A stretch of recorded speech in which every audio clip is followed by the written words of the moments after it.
Hello साथियों, स्वागत है आप सभी का आज की वीडियो में। हरियाणा विद्यालय शिक्षा बोर्ड ने अप्रैल 2021 के अंदर जो हमारे 10वीं 12वीं के फाइनल एग्जाम होंगे उनकी प्रैक्टिस के लिए कुछ क्वेश्चन पेपर्स डाल रखे हैं। तो उनमें से आज हम कक्षा 10 का ड्राइंग का क्वेश्चन पेपर हल करेंगे। ये पेपर 60 नंबर का होगा, ये तो आप जानते ही होंगे। इसको हल करने के लिए 2.5 घंटे का समय मिलेगा। पिछले वर्षों के जब हमने क्वेश्चन पेपर किए थे तो वहां पर यह समय 3 घंटे का होता था, परंतु यहाँ पर लिख रखा है कि इसको हल करने के लिए 2.5 घंटे का समय मिलेगा। पिछले वर्षों के क्वेश्चन पेपर के अंदर जहां पर 14 प्रश्न होते थे वही यहाँ पर हमारे सामने अब की बार 15 प्रश्न होंगे। बाकी जो भी इंस्ट्रक्शंस दी गई हैं वे सारी वही हैं। इनको आप वीडियो को पॉज करके पढ़ सकते हैं। सबसे पहले हम सेट ए करेंगे। सेट ए के अंदर पहले 8 प्रश्न होते थे एक एक नंबर के, अब की बार 10 प्रश्न हैं। पहला प्रश्न है, व्यास वृत्त को 2 बराबर भागों में बांटता है, प्रत्येक भाग को कहेंगे। ये बिल्कुल सिंपल सा है, प्रत्येक भाग को अर्धवृत्त कहते हैं। इसका ऑप्शन ए एकदम सही उत्तर है। अर्धवृत्त में अर्ध का जो अर्थ होता है वो होता है आधा, तो अर्धवृत्त का मतलब है वृत्त का आधा, और अगर वृत्त का आधा होता है तो वृत्त 2 बराबर भागों में बंटता है। प्रश्न नंबर 2 है, समद्विबाहु त्रिभुज का शीर्ष 50 डिग्री का है तो आधार कौन होंगे। आप जानते हैं कि समद्विबाहु त्रिभुज कुछ इस प्रकार से होती है, और समद्विबाहु त्रिभुज की ये जो ऊपर वाली दोनों भुजाएं हैं, एक ये और एक ये दोनों भुजाएं बराबर होंगी। अब जब ये दोनों भुजाएं बराबर हैं तो इसके दोनों आधार कोण यानी कि एक ये और दूसरा ये दोनों कोण भी बराबर होंगे। अब शीर्ष कोण हमें दिया गया है 50 डिग्री का। अब तीनों कोणों का योग हम जानते हैं कि 180 डिग्री होता है। तो जब हम 180 डिग्री में से शीर्ष कोण यानी कि 50 डिग्री का कोण घटाते हैं तो हमारे पास बचेंगे 130 डिग्री का कोण। इसका मतलब आधार के दोनों कोण मिलकर 130 डिग्री के होंगे। अब चूंकि आधार के दोनों कोण समान है इसलिए हम 130 डिग्री के 2 समान भाग करेंगे। अगर हम ऐसा करते हैं तो प्रत्येक कोण 65 डिग्री का आएगा। तो प्रश्न नंबर 2 का ऑप्शन सी सही उत्तर होगा। प्रश्न नंबर 3 है, 4 इंच कितने सेंटीमीटर के बराबर होगा। आपके पास जो स्केल है, जो पैमाना आप प्रयोग करते हैं, अगर आपने उसको सही ढंग से देखा होगा तो जो छोटा पैमाना हम यूज करते हैं वो 15 सेंटीमीटर का होता है। उसके एक तरफ तो सेंटीमीटर होता है और दूसरी तरफ इंच होते हैं। इंच में अगर आपने ध्यान दिया होगा तो 15 सेंटीमीटर का फुटा हमारा 6 इंच का होता है, यानी कि 1 इंच के अंदर 2.5 सेंटीमीटर होते हैं। इसका मतलब 4 इंच के अंदर 10 सेंटीमीटर होंगे, यानी कि इसका ऑप्शन बी सही उत्तर होगा। प्रश्न नंबर 4 है, समानांतर रेखाओं के बारे में। समानांतर शब्द 2 शब्दों का मेल है, समान जमा में अंतर। इसका मतलब समानांतर रेखाएं वे रेखाएं होती हैं जिनके बीच का अंतर हमेशा समान रहे। अब अगर आप इसके ऑप्शन डी को ध्यान से देखोगे तो इसमें स्पष्ट रूप से वही बात लिख रखी है, 2 रेखाओं में आपसी दूरी समान हो, यानी कि 2 रेखाएं अगर उनके बीच की दूरी हमेशा समान होंगी तो वो समानांतर रेखाएं कहलाएंगी। तो इसका उत्तर होगा ऑप्शन डी। प्रश्न नंबर 5 है, त्रिभुज की तीनों भुजाओं के योग को क्या कहते हैं। तो इसका सही ऑप्शन है ऑप्शन सी, परिमाप। परिमाप का मतलब होता है चारों ओर का माप, यानी कि जिस आकृति के अंदर जितनी भी भुजाएं हैं अगर हम उन सभी को जोड़ देते हैं तो वो उस आकृति का परिमाप आता है। अब क्योंकि त्रिभुज के अंदर 3 ही भुजाएं होती हैं और तीनों को अगर हम जोड़ें तो वो त्रिभुज का परिमाप निकल जाएगा। इसी प्रकार अगर एक आकृति के अंदर मान लेते हैं 10 भुजाएं हैं और 10 की 10 भुजाओं को अगर हम जोड़ते हैं तो वो उस आकृति का परिमाप आ जाता है। प्रश्न नंबर 6 है, पतंग रूपी चतुर्भुज के विकर्ण। इसका पहला ऑप्शन है 90 डिग्री पर काटते हैं, दूसरा है 60 डिग्री पर काटते हैं, तीसरा है 180 डिग्री पर काटते हैं, या फिर ऑप्शन डी 360 डिग्री पर काटते हैं। टोटल हमारे पास 7 प्रकार के चतुर्भुज होती हैं। इन 7 प्रकार के चतुर्भुजों में से वर्ग, समचतुर्भुज और पतंग रूपी चतुर्भुज, इनके विकर्ण एक दूसरे को 90 डिग्री पर काटते हैं। इनके अलावा एक महत्वपूर्ण बात यह भी है कि वर्ग के विकर्ण 90 डिग्री पर सिर्फ काटते ही नहीं हैं बल्कि एक दूसरे का आधा भी करते हैं। इसी प्रकार समचतुर्भुज के विकर्ण भी एक दूसरे को 90 पर समद्विभाजित करते हैं, यानी कि आधा करते हैं। परंतु पतंग रूपी चतुर्भुज के विकर्ण एक दूसरे का आधा नहीं करते, सिर्फ 90 पर काटते हैं। इसका मतलब इसका ऑप्शन ए सही उत्तर है, 90 डिग्री पर काटते हैं। प्रश्न नंबर 7 है, एक वृत्त अधिकतम कितने बिंदुओं से गुजरता है। इसका उत्तर ऑप्शन ए होगा, एक वृत्त हमेशा 2 बिंदुओं से गुजरता है। 3 बिंदुओं से एक वृत्त तभी गुजरेगा जब वे तीनों बिंदु एक सरल रेखा के अनुदिश ना हो। अगर तीनों बिंदु कुछ इस प्रकार से हैं, जैसे एक बिंदु यहाँ है, दूसरा बिंदु यहाँ पर और तीसरा बिंदु यहाँ पर, और ये तीनों बिंदु बिल्कुल एक सीध में हैं, तो इन तीनों बिंदुओं से वृत्त कभी भी नहीं गुजरेगा।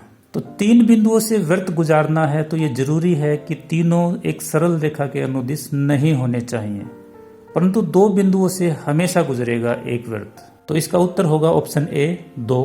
क्वेश्चन नंबर 8 है, एक समकोण में कोण होते हैं। यह समकोण का मतलब समकोणक से है, यानी कि सेट स्क्वायर से है।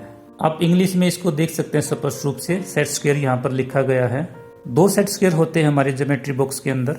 एक सेट स्क्वायर के अंदर तो 45, 45 और 90 डिग्री के कोण होते हैं, जबकि दूसरे सेट स्क्वायर के अंदर 30, 60 और 90 डिग्री के कोण होते हैं। अब उन दोनों सेट स्क्वायर के अनुसार अगर हम देखें तो ऑप्शन सी इसका सही उत्तर होगा, 60, 30 और 90 डिग्री, क्योंकि दूसरे सेट स्क्वायर के अंदर जो कोण होते हैं वो चारों में से किसी ऑप्शन के अंदर नहीं दे रखे।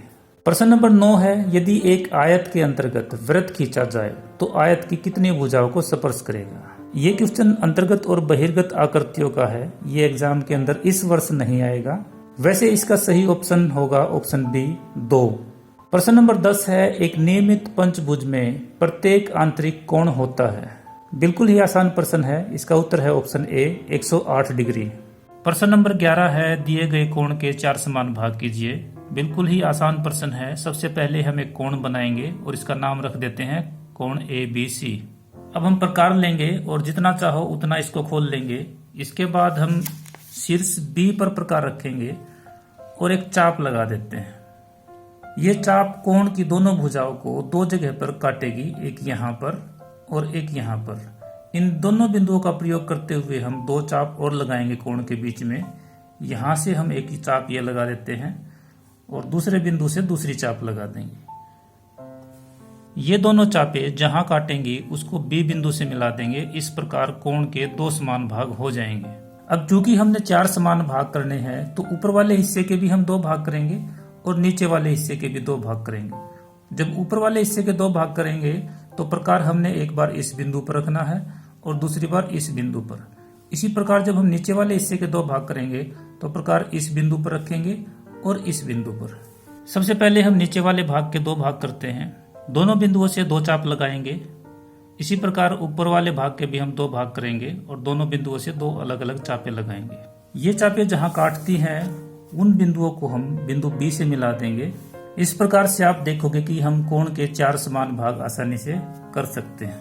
प्रश्न नंबर 12 है, दी हुई रेखा AB में बिंदु P प्रतीत करें जो बाहर के 2 बिंदुओं C और D से समान दूरी पर हो। इसको हल करने के लिए सबसे पहले हम एक रेखा लेंगे जिसका नाम AB होगा। अब इसके बाहर हम 2 बिंदु लेंगे, एक बिंदु का नाम C होगा और दूसरे बिंदु का नाम D होगा।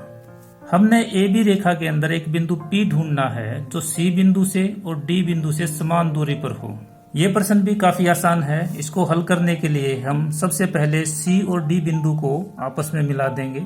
इस प्रकार हमारे पास एक रेखाखंड आएगा CD। अब हमने CD रेखाखंड के 2 समान भाग करने हैं। इसके 2 समान भाग करने के लिए सबसे पहले हम C बिंदु पर प्रकार रखेंगे, आधे से ज्यादा खोल लेंगे और एक चाप लगाएंगे। अब उतना ही प्रकार खुला रखेंगे और D बिंदु पर प्रकार रखेंगे। जो चाप हमने पहले लगाई थी उसको हम काट देंगे।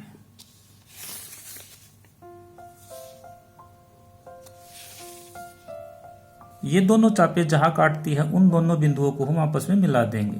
मिलाकर जब हम इनको आगे बढ़ाते हैं तो ये AB रेखा को बिंदु P पर काटेगी। ये बिंदु P C बिंदु से और D बिंदु से समान दूरी पर है। इसको हम प्रकार द्वारा चेक भी कर सकते हैं कि ये बिंदु P C और D से समान दूरी पर है या नहीं है। यहाँ पर आप देख सकते हैं कि बिंदु P D से इतनी दूरी पर है। अगर इतनी ही दूरी पर C बिंदु से भी है तो हमारा क्वेश्चन एकदम सही है। प्रश्न नंबर 13 है, एक वर्ग बनाइए जिसके विकर्ण और भुजा का अंतर V के समान दिया है। इसको हल करने के लिए हम सबसे पहले एक छोटा सा रेखाखंड लेंगे। क्योंकि ये विकर्ण और भुजा का अंतर है तो इसको हमने ज्यादा बड़ा नहीं लेना।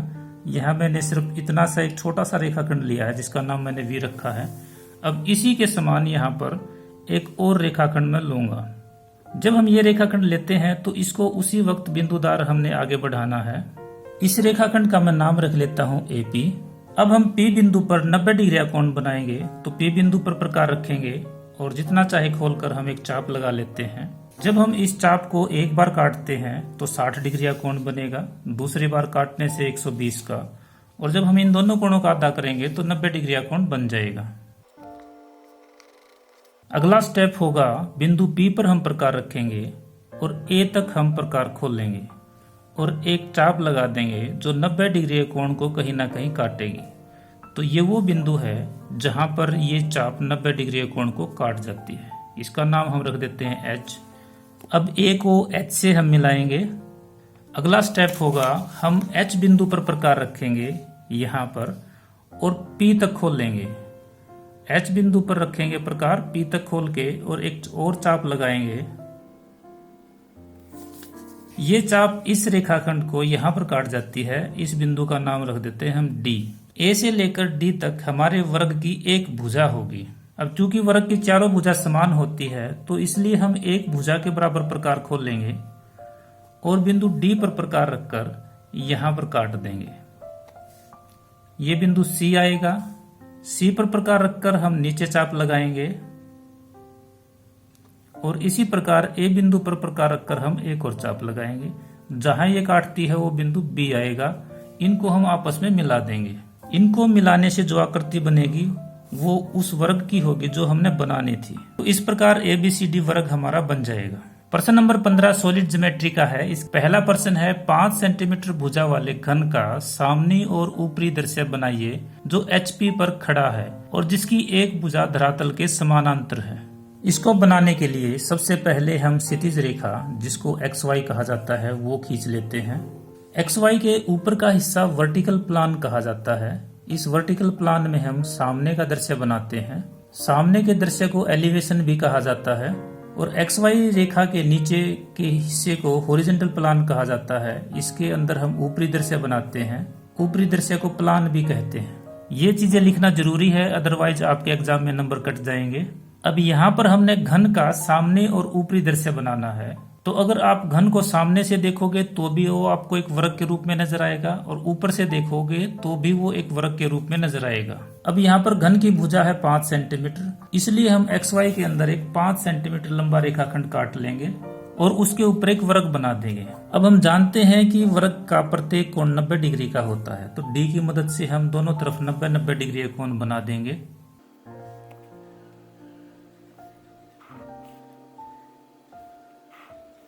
और जो भी रेखाखंड हम खींचेंगे वो 5 सेंटीमीटर का होगा। नीचे वाली भुजा 5 सेंटीमीटर की थी तो ऊपर वाली भुजा भी, दोनों की दोनों भुजाएं 5 सेंटीमीटर की ही होनी चाहिए।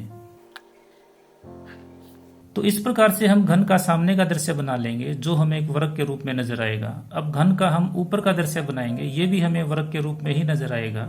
ऊपर का दृश्य बनाने के लिए हम जानते हैं कि कुछ दूरी हमें छोड़नी पड़ती है। तो उसके लिए हम क्या करेंगे, 1 सेंटीमीटर की दूरी छोड़ देंगे। 1 सेंटीमीटर की दूरी छोड़ने के बाद अब हम 5 सेंटीमीटर लंबा रेखाखंड लेंगे।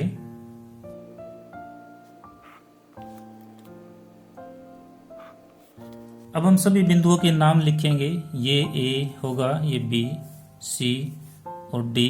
इसके बाद इधर E, F, G और H। ये ऊपरी दृश्य के नाम लिखने के बाद हम सामने दृश्य के सभी बिंदुओं के नाम लिखेंगे। तो इसमें A और B यहां पर आएगा और जब हम ये लिखेंगे तो सामने दृश्य में जिन बिंदुओं के भी हम नाम लिखते हैं उन सभी पर डैश लगाते हैं। इसी प्रकार ये होगा E डैश और F डैश, ये होगा C डैश और D डैश और ये होगा G डैश और H डैश। उसके बाद हमने इनकी पैमाइश लिखनी है। ये भुजा 5 सेंटीमीटर है, इधर वाली भुजा भी 5 सेंटीमीटर है, इसी प्रकार ये भुजा भी 5 सेंटीमीटर है और ये भी 5 सेंटीमीटर है। अब XY रेखा के ऊपर हमने सामने का दृश्य यानी कि एलिवेशन क्यू बनाया है और इसी प्रकार XY रेखा के नीचे हमने ऊपरी दृश्य यानी कि प्लान क्यू बनाया है। और प्लान बनाते वक्त हमने ये बीच में XY रेखा के बीच में ये जगह क्यों छोड़ी है और इसके अलावा ये जो बिंदुओं के हमने नाम लिखे हैं, अलग अलग शीर्षों के नाम लिखे हैं, ये A, E, B, F ऐसे ही हमने क्यों लिखा है। अगर ये डिटेल आपको नहीं पता तो आप मेरी पिछली वीडियोस जरूर देखें जिनके अंदर मैंने इन सभी बातों को डिटेल में बताया है। सॉलिड ज्योमेट्री का ही अगला प्रश्न है, पंचभुज घन क्षेत्र का सामने और ऊपरी दृश्य बनाइए जबकि घन क्षेत्र अपने आधार पर क्षितिज धरातल पर पंचभुज की एक भुजा भूमि रेखा के समानांतर की दिशा में खड़ा है और शीर्ष तुम्हारी ओर हो। घन क्षेत्र की भुजा 3 सेंटीमीटर और ऊंचाई 6 सेंटीमीटर है। इसको बनाने के लिए भी हम सबसे पहले एक XY क्षैतिज रेखा खींचेंगे। अब यहाँ पर XY रेखा के जो ऊपर का हिस्सा है इसको हम वर्टिकल प्लान बोलते हैं और यहाँ पर हम सामने का दृश्य बनाते हैं, इसको हम एलिवेशन भी कहते हैं। XY रेखा के जो नीचे का हिस्सा होता है इसको हॉरिजॉन्टल प्लान कहते हैं। यहाँ पर हम ऊपरी दृश्य बनाते हैं और इसको हम प्लान भी कहते हैं। सॉलिड ज्योमेट्री के ज्यादातर प्रश्न ऐसे होते हैं जिनके अंदर पहले ऊपरी दृश्य बनाया जाता है, तो यहाँ पर हम इस प्रश्न को हल करने के लिए पहले ऊपरी दृश्य बनाएंगे और ऊपरी दृश्य बनाने के बाद ही सामने का दृश्य बनेगा। ऊपरी दृश्य के लिए आप जानते हैं कि पंचभुज घन क्षेत्र को जब हम ऊपर से देखते हैं तो ये पंचभुज के रूप में नजर आएगा, यानी कि यहाँ पर हम एक पंचभुज बनाएंगे और पंचभुज बनाने के लिए हम XY रेखा से कुछ दूरी छोड़कर उस पंचभुज को बनाएंगे। तो यहाँ हम 1 सेंटीमीटर दूर एक निशान लगा लेते हैं। अब क्योंकि पंचभुज की भुजा 3 सेंटीमीटर है इसलिए हम 3 सेंटीमीटर की दूरी पर निशान लगाते हुए और XY रेखा से 1 सेंटीमीटर की दूरी छोड़ते हुए पंचभुज का आधार बनाएंगे। पंचभुज का आधार बनाने के बाद हम इस आधार पर पंचभुज बनाएंगे और उसके लिए D की हेल्प लेंगे। हम जानते हैं कि पंचभुज का प्रत्येक कोण 108 डिग्री का होता है, तो वो 108 डिग्री का कोण हम D की मदद से बनाएंगे। तो कागज को हम उल्टा रख लेते हैं ताकि आसानी से पंचभुज बना सके। अब D हम पंचभुज के आधार के एक किनारे पर रखेंगे और यहाँ से 108 डिग्री के कोण के सामने निशान लगा देंगे। इसी प्रकार दूसरे सिरे पर हम D को रखेंगे और वहां भी 108 डिग्री के कोण के सामने निशान लगा देंगे। अब इन लाइनों को हम 3 सेंटीमीटर की दूरी तक ही खींचेंगे क्योंकि पंचभुज की प्रत्येक भुजा 3 सेंटीमीटर की है।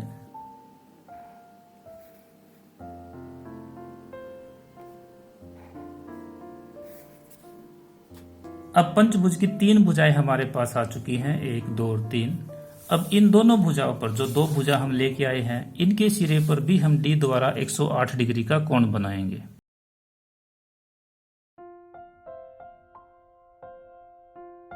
अब इनको 3 सेंटीमीटर तक हम खींचेंगे। अब हम इसका सामने दृश्य बनाने के लिए पंचभुज के जो 5 शीर्ष है हमारे पास, 1, 2, 3, 4 और 5, इन 5 शीर्षों से लंब उठाएंगे जो कि XY तक जाएंगे। इस शीर्ष से जो लंब जाएगा वो आधार के मध्य बिंदु से होता हुआ जाएगा।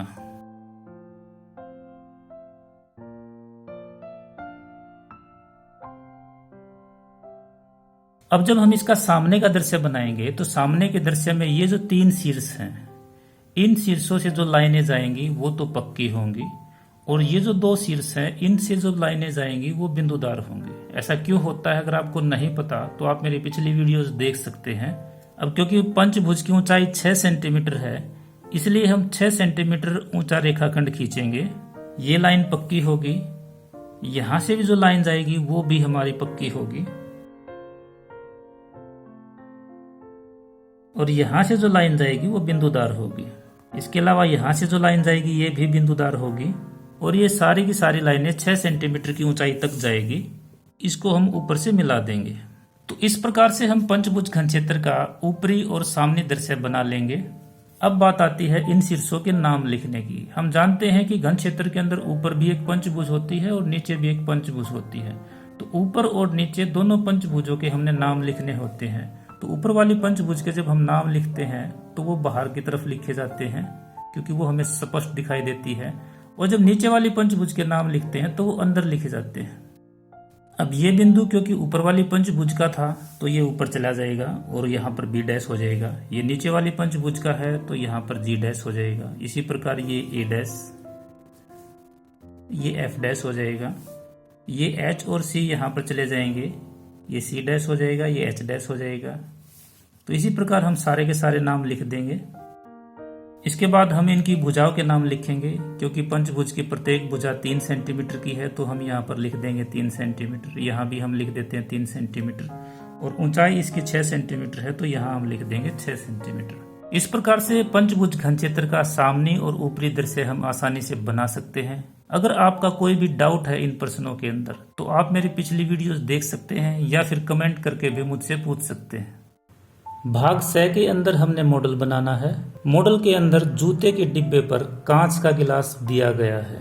मॉडल के अंदर प्रकाश व छाया किसी भी माध्यम से हम दिखा सकते हैं, रंगों के माध्यम से भी और पेंसिल के द्वारा भी। मॉडल बनाते समय अनुपात, समानुपात तथा दृष्टिक्रम के सिद्धांत का विशेष ध्यान रखें और किसी भी दशा में प्रकार व फुटे का प्रयोग न करें।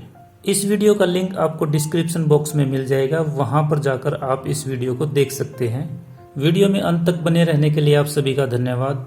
अगर आपको ये वीडियो पसंद आई है तो वीडियो को लाइक करें, चैनल को सब्सक्राइब करें और साथ ही अपने दोस्तों को भी शेयर करें। आज की वीडियो में इतना ही, अगली वीडियो में जल्द ही फिर मिलेंगे। धन्यवाद।